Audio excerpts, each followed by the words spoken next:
Meu namorado ignorou minhas mensagens por dias enquanto saía com os amigos sem me avisar. Eu ainda consigo ouvir o som da garrafa quebrando no chão da praça, estilhaços voando em todas as direções enquanto as pessoas gritavam em volta. A cena parecia um crime. Ele, meu namorado, de pé em cima de um banco, gargalhando com os amigos, enquanto um desconhecido que ousou questionar suas atitudes sangrava pela testa depois de levar uma garrafada dele. Eu estava ali, no canto, com o celular na mão, olhando para as dezenas de mensagens que mandei nos últimos dias e que ele simplesmente ignorou. O mundo parou por um segundo quando vi o sangue escorrer, e a vergonha me engoliu inteira, porque todo mundo sabia que aquele era o homem que dizia me amar. E naquele instante, eu só queria desaparecer. Lembro do contraste cruel. Eu cresci em uma casa onde pequenos gestos significavam tudo. Meu pai deixava bilhetes na geladeira dizendo "Bom dia, princesa". Minha mãe preparava chocolate quente quando eu chegava exausta da escola. Meus irmãos me protegiam de qualquer comentário maldoso da vizinhança. Eu aprendi que amar era cuidar nos detalhes. E foi exatamente por isso que me doeu tanto, enquanto eu mandava mensagens doces, perguntando se ele tinha se alimentado, se precisava de algo. Ele ria com os amigos, bebia até perder o controle e esquecia completamente de que eu existia. No início, parecia algo pequeno. Ele dizia estar cansado, ocupado com trabalho, e eu acreditava. Depois foram as desculpas esfarrapadas, perdi o celular, a bateria acabou, o grupo me arrastou.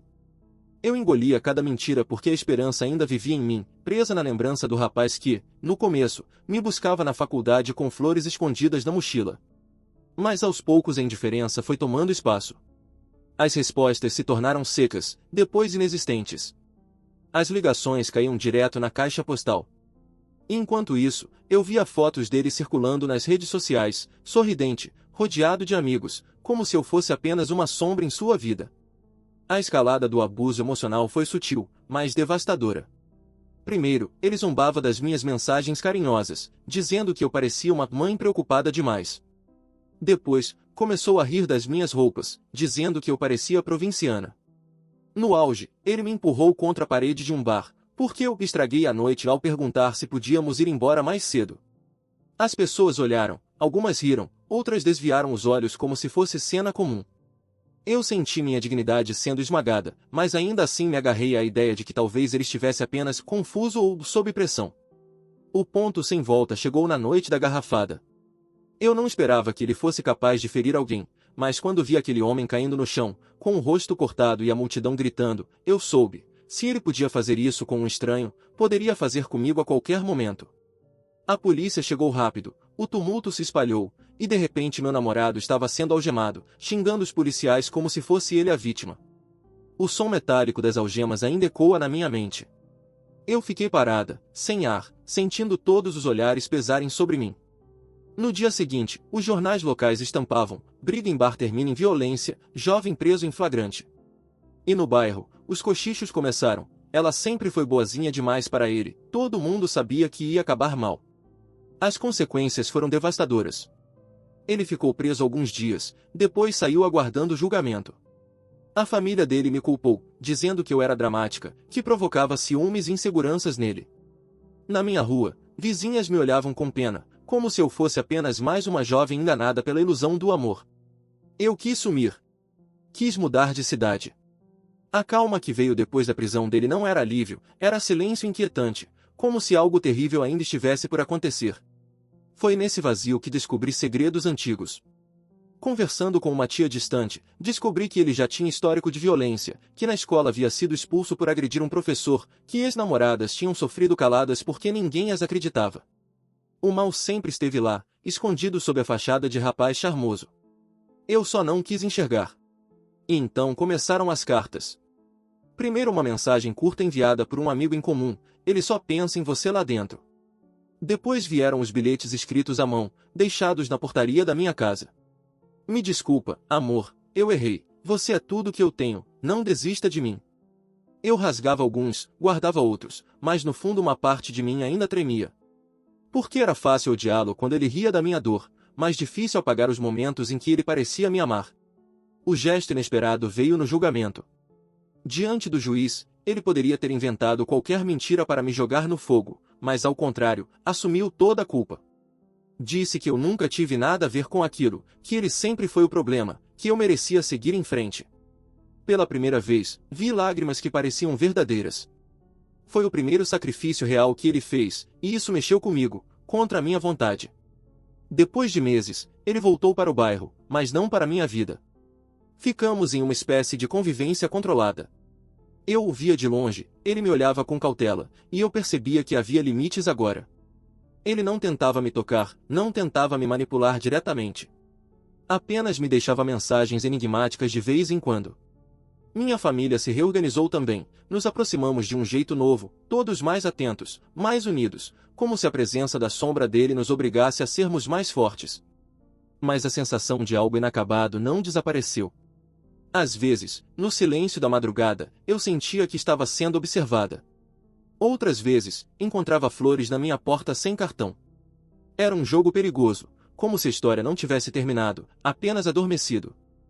Depois daquela noite sangrenta na praça e do julgamento que terminou com a sentença dele em liberdade condicional, eu pensei que o pior já tinha passado. Ingenuidade minha.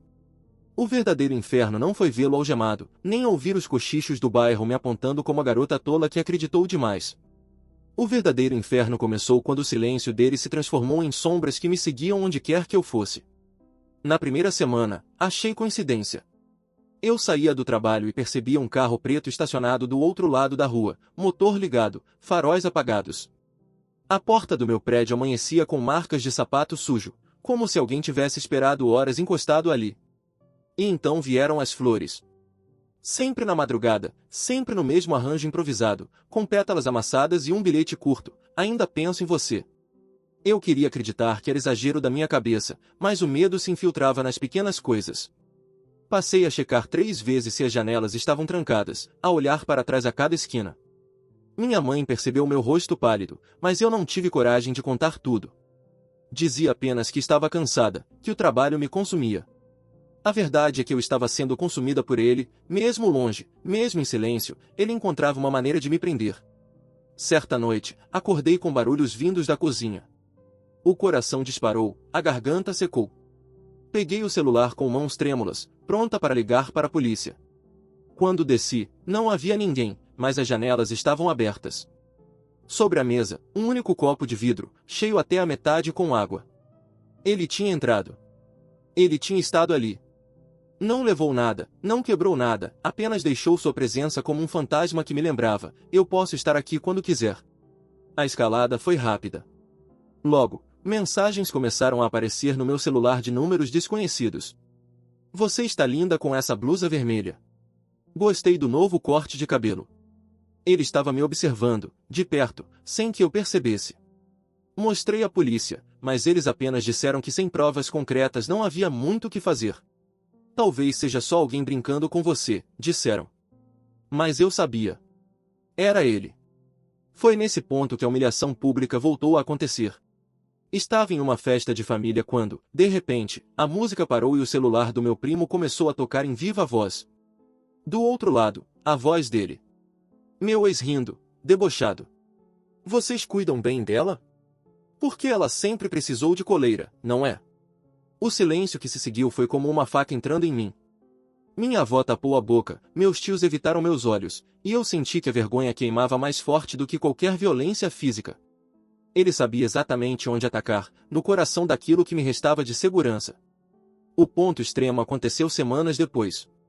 Eu voltava do trabalho, já tarde, quando notei passos atrás de mim. Apressei o passo, virei em ruas diferentes, mas os passos acompanhavam. Até que uma mão agarrou meu braço com força. Era ele. O olhar estava diferente, mais sombrio, mais cansado, mas ainda assim carregado daquela mistura de raiva e posse. Eu não vou deixar você me apagar da sua vida, ele disse, cuspindo as palavras como veneno. Tentei gritar, mas ele tapou minha boca. Foi nesse instante que um vizinho apareceu na janela e gritou, chamando a polícia. Ele me largou e fugiu, desaparecendo na escuridão. Esse foi o divisor de águas. Dessa vez, não houve como evitar. A polícia abriu uma investigação, e o bairro inteiro ficou sabendo. Minha família, que antes tentava me proteger no silêncio, agora se viu forçada a se posicionar. Minha mãe chorava sem parar, dizendo que nunca imaginou que eu estaria em perigo real. Os vizinhos começaram a cochichar novamente, mas agora com um tom de horror, ela podia ter morrido naquela noite. Ele foi preso de novo, mas não por muito tempo.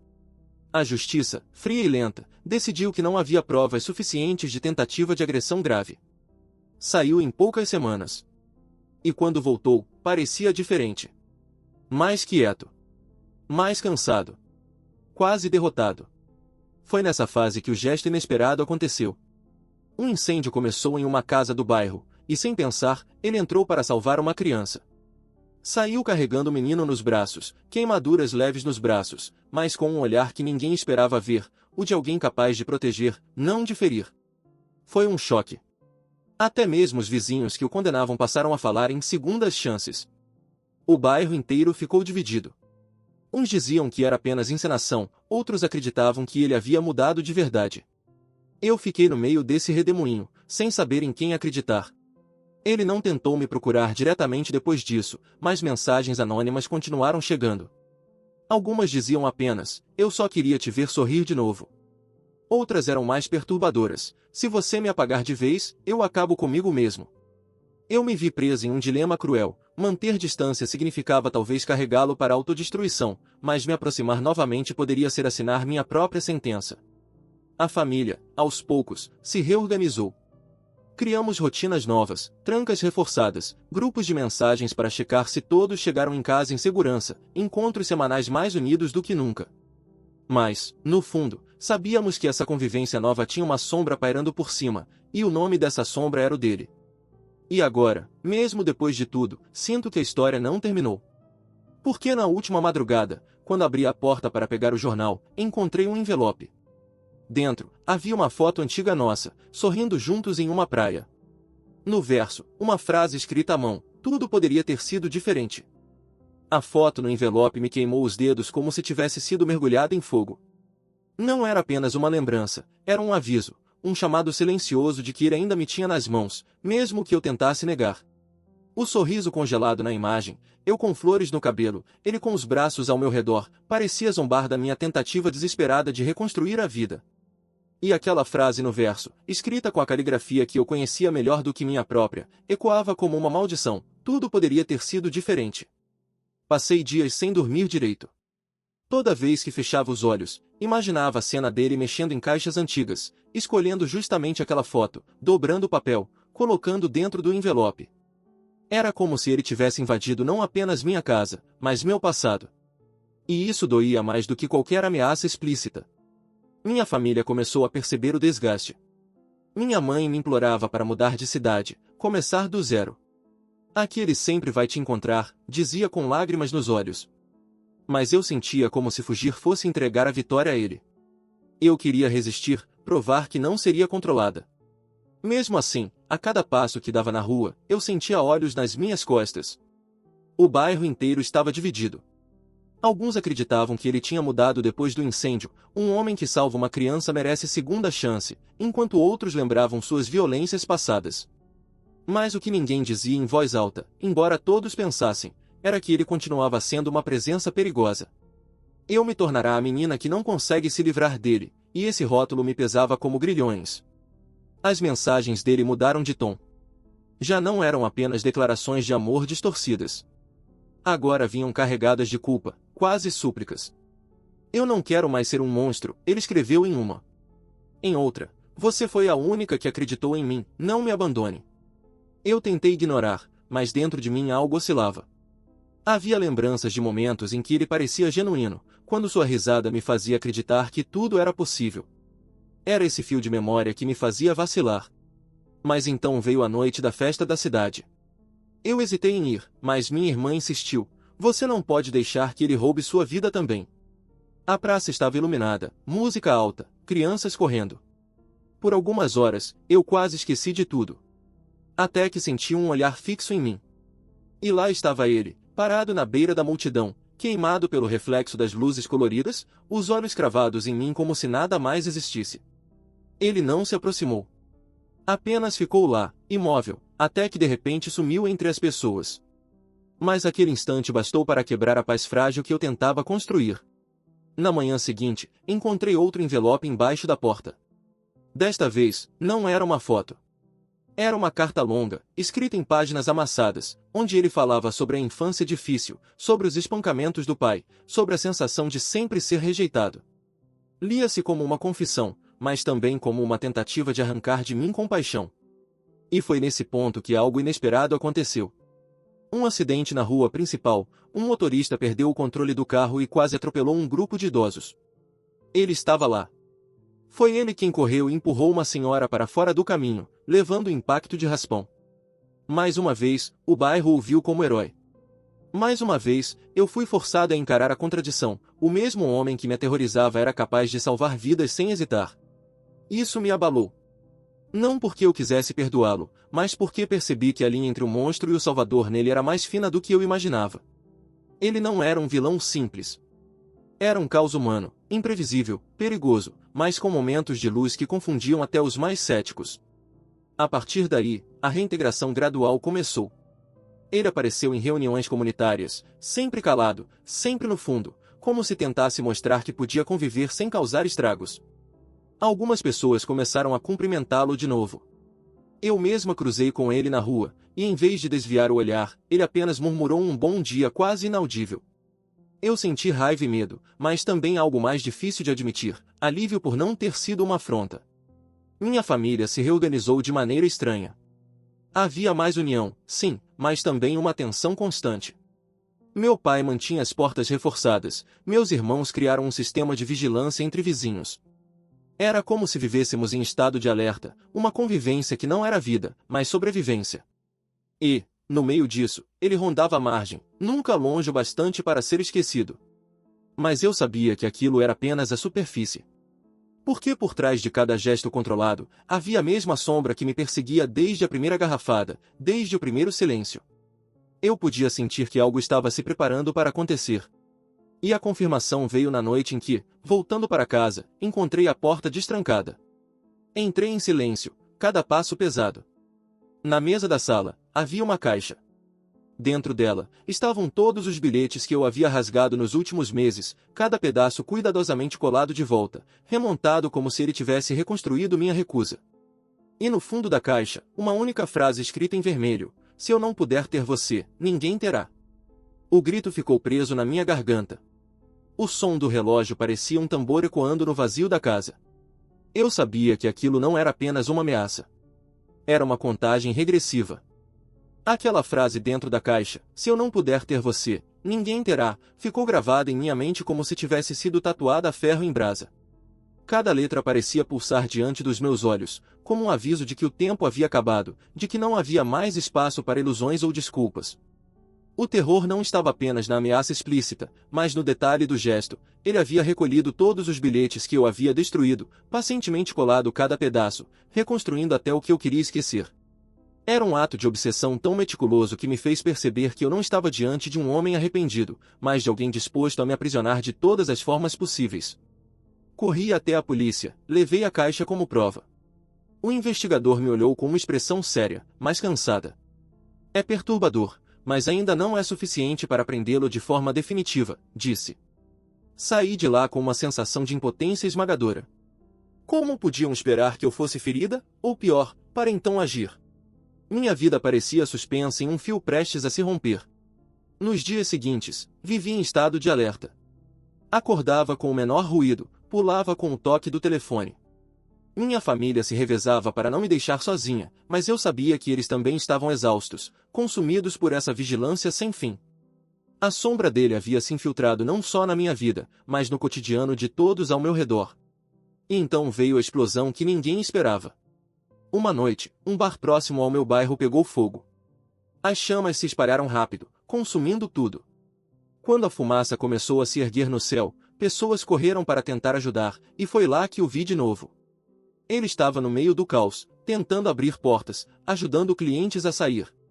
Mais uma vez, a cena parecia contradizer tudo. Ele salvava pessoas, arriscava a própria vida. Mas quando finalmente saiu, coberto de fuligem, seu olhar cruzou o meu. E naquele olhar havia algo que ninguém mais viu. Não era heroísmo, era desafio. Como se dissesse: viu? Você nunca vai conseguir me apagar. No dia seguinte, os jornais locais o chamavam de herói. Fotos dele carregando uma criança nos braços estampavam as manchetes. O bairro inteiro parecia seduzido pela ideia de que ele havia mudado, que talvez fosse um novo homem. Eu, no entanto, sabia que aquela cena também fazia parte do jogo. Era como se ele equilibrasse bondade e maldade com precisão cirúrgica, confundindo todos ao redor para que eu fosse a única a parecer paranoica. As fofocas começaram a virar contra mim. Talvez ela exagere, ouvi uma vizinha dizer. Ele parece tão diferente agora. Outra completou, quem sabe ela não esteja presa demais ao passado. Eu senti a injustiça me rasgar por dentro. Eu, a vítima, agora era vista como alguém que não conseguia seguir em frente, como se meu medo fosse uma escolha e não uma prisão. O ponto crítico veio numa madrugada chuvosa. Eu voltava para casa quando percebi um vulto parado na esquina. A princípio, pensei que fosse apenas alguém esperando, mas à medida que me aproximei, vi que era ele. Encharcado, de pé sob a chuva, sem guarda-chuva, apenas me olhando. Não disse nada, não se moveu. Apenas ficou ali, imóvel, como uma estátua de carne e raiva contida. Passei por ele com o coração disparado, e ainda assim ele não se mexeu.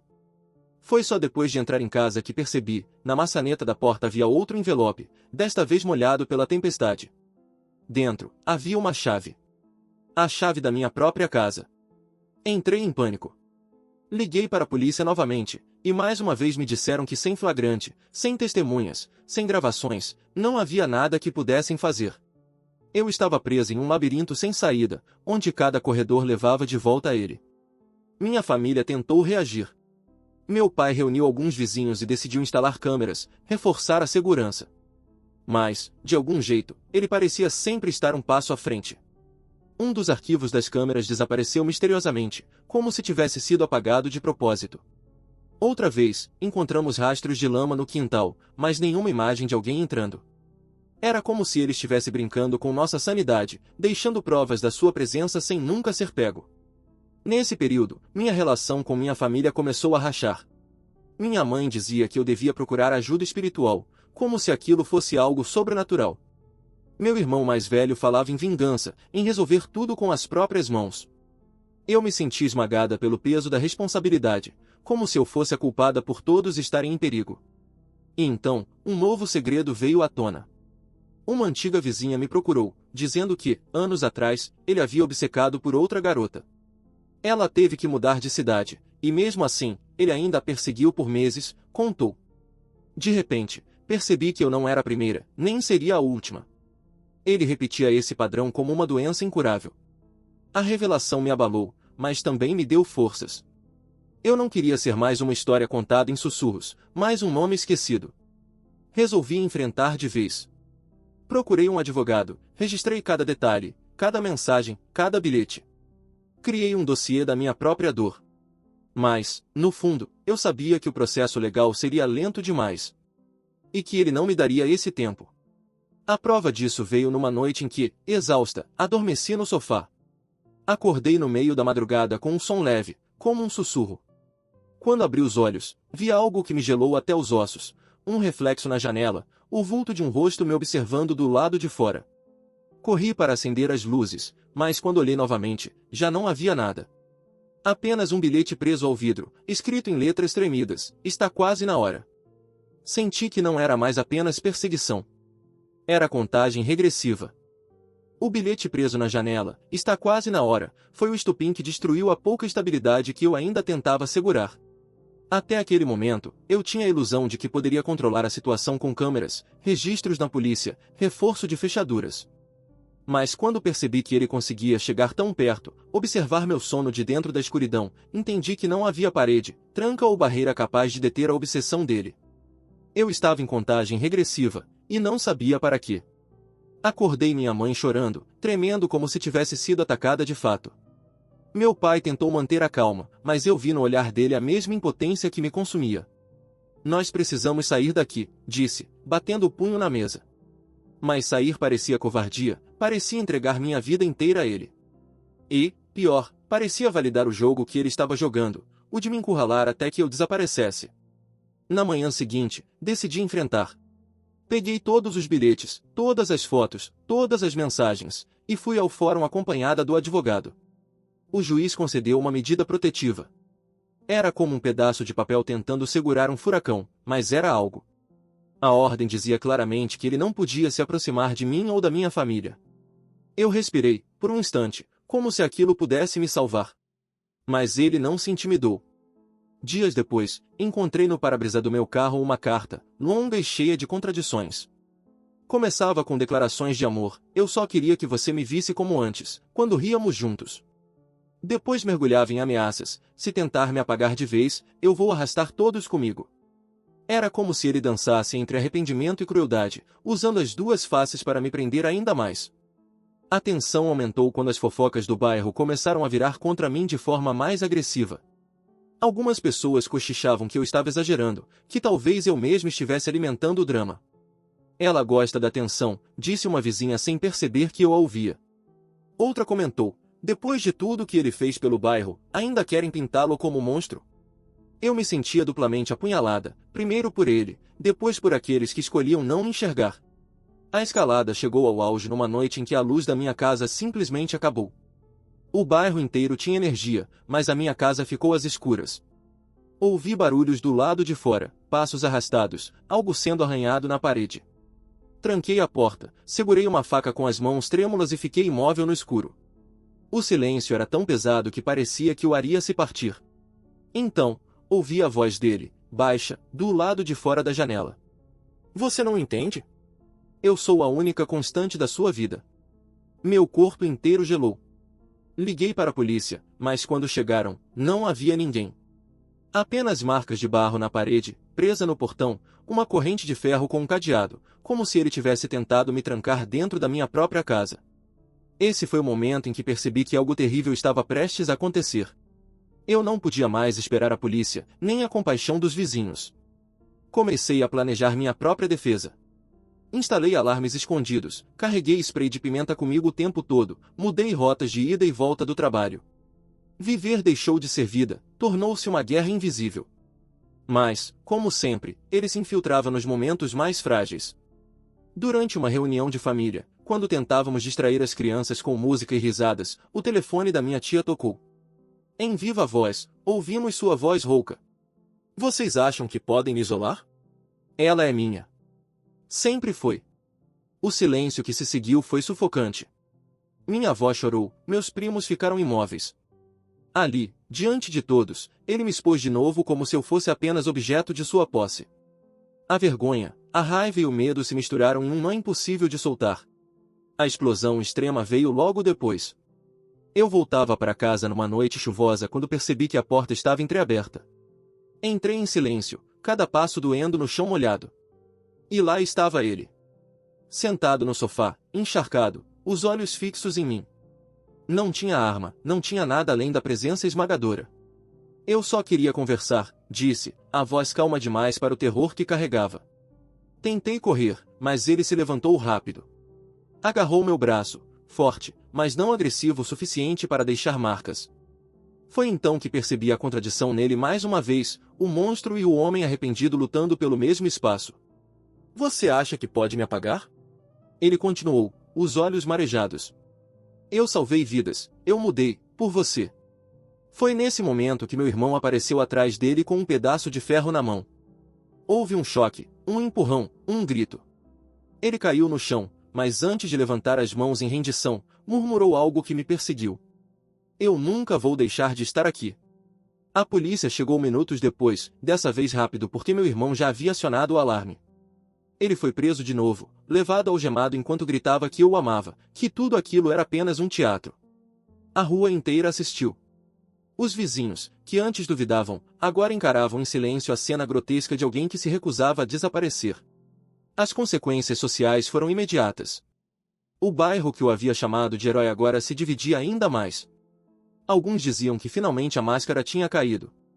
Outros murmuravam que eu tinha destruído a vida dele. Mas, pela primeira vez, eu não me importei tanto com as opiniões. Eu só queria respirar. Os dias seguintes foram estranhamente silenciosos. Um vazio tomou conta da minha casa.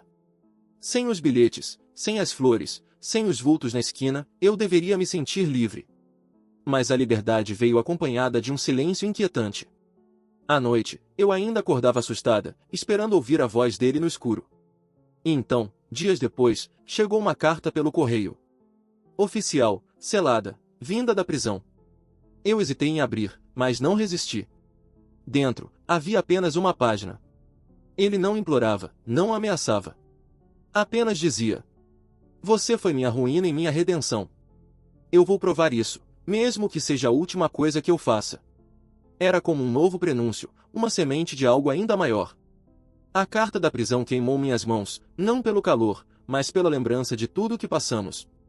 Cada palavra dele, mesmo confinada entre paredes frias e grades de ferro, carregava uma intenção que eu não conseguia decifrar. Eu sentia que a história não tinha terminado, que aquele ciclo de medo e obsessão ainda estava vivo, respirando atrás de mim. Mas, ao mesmo tempo, percebi que algo dentro de mim também tinha mudado. Eu não era mais a mesma garota que engolia mentiras, que se escondia em casa com medo do próprio reflexo. Os meses seguintes foram de vigilância extrema. Meu advogado e a polícia acompanharam cada movimento. Câmeras instaladas, vizinhos em alerta, portas trancadas com combinações complicadas, cada passo meu calculado para garantir que ele não pudesse me alcançar. Mas o mais difícil não eram as precauções físicas, e sim o peso psicológico. Cada sombra parecia ele. Cada mensagem desconhecida me fazia tremer. Cada noite em que a luz do corredor piscava fazia meu coração disparar. A primeira reviravolta inesperada veio de um gesto dele. Um dia, um pacote chegou pelo correio. Dentro, não havia bilhetes ameaçadores nem fotos antigas. Havia livros de psicologia, textos sobre controle de impulsos, cartas explicando que ele havia entrado em um programa de reabilitação emocional na prisão. A princípio, meu instinto foi rasgar tudo. Mas a curiosidade me fez ler. Ele falava de autoconhecimento, de culpa, de como queria se tornar alguém que não destruísse tudo ao redor. Era a primeira vez que ele se assumia vulnerável, sem máscaras, sem manipulação aparente. Por meses, os bilhetes continuaram, mais diferentes. Agora ele narrava sua rotina, descrevia como tentava se tornar melhor, como enfrentava os dias de cárcere. Eu lia com os olhos cheios de lágrimas, uma mistura de medo e ceticismo. Era impossível ignorar que aquele gesto mostrava algo genuíno, mesmo que minúsculo. Ele estava tentando provar que podia existir fora do caos que criou. A reintegração gradual começou de forma controlada. A justiça determinou encontros supervisionados para tratar de questões legais e psicológicas. Cada visita era monitorada, cada palavra registrada. Eu mantinha distância, mas comecei a perceber uma transformação real. Ele não buscava intimidade, buscava reparação. E, estranhamente, isso me trouxe uma sensação de alívio. Ainda assim, a tensão não desapareceu. No bairro, ele era uma presença silenciosa. Alguns vizinhos viam a mudança, outros permaneciam desconfiados. Eu mesma tinha dias de dúvida: seria possível confiar em alguém que causou tanto dano? Mas havia momentos em que ele sorria de forma genuína, e essas pequenas demonstrações me faziam perceber que talvez a sombra dele não fosse eterna. A explosão final do arco veio quando uma antiga vizinha se aproximou de mim. Ela contou que, anos atrás, ele havia perseguido outra jovem, mas que, ao final, conseguiu se reerguer depois de enfrentar suas próprias falhas. A história dela me deu esperança. Se ele podia mudar para outra vida, talvez pudesse mudar para minha história, mesmo que de longe. No entanto, a convivência nunca voltou a ser normal. Havia limites claros. Ele não podia entrar em minha vida pessoal sem supervisão, nem tentar contato direto. A família se reorganizou com um novo entendimento. Segurança, amor e vigilância coexistiam, formando uma rede invisível que mantinha todos protegidos. Eu percebi que podia criar vida mesmo com a sombra dele próxima, e que força não significava ausência de medo, mas capacidade de agir apesar dele. O gesto altruísta dele, que antes parecia impossível, agora começou a se tornar consistente. Durante uma enchente que atingiu o bairro, ele ajudou a resgatar pessoas presas em carros e casas. Fotos surgiram nas redes, e as mesmas vozes que antes o atacavam agora comentavam sobre sua mudança. Eu observava de longe, sem julgar, apenas registrando cada passo como uma evidência de que humanos complexos podem mudar, mesmo os mais tóxicos, mesmo os que machucaram profundamente. Os dias se tornaram meses. As visitas supervisionadas continuavam, cada bilhete agora era lido com cautela, cada gesto analisado. Mas eu comecei a dormir melhor.